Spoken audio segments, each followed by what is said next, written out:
A tithe is 10% off the gross. The most that the Lord gives you, you give back 10%. But the 90 belongs to Him too.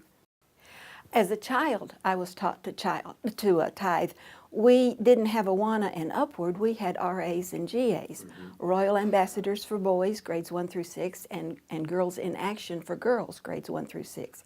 We were taught missions. We were taught Christian discipleship. We did a lot of scripture memory, and I was taught to tithe my time, money, and personality. When I got my first allowance, I was so excited to take my dime to Sunday school and to give it to the Lord. It's not that I was earning anything, it's that I loved Him and I wanted to give back to Him, and it was a joy.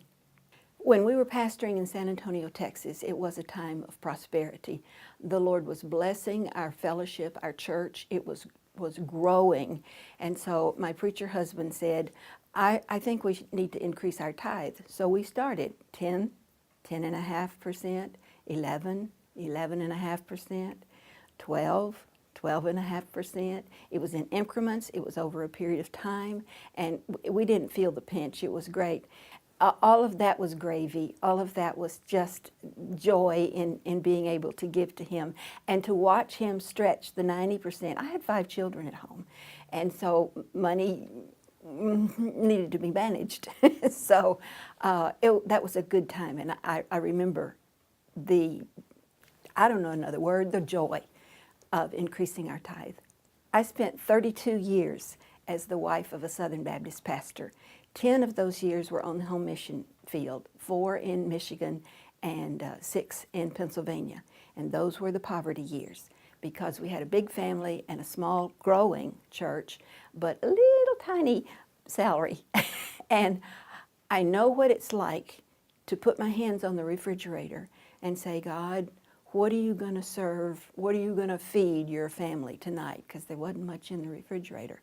God never let us down. He always took care of us. I know what it's like to live in a great big house. My second husband was a hospital chaplain and a small businessman, successful. The house had a 6-car garage. It was 2 stories. I had 3 diamond rings on my fingers. I had plenty of money in my pocket. Neither of those positions is better. You bloom where God puts you. What you have is not important. Who you are is important. So take advantage of the resources He puts at your fingertips and use them for the Lord.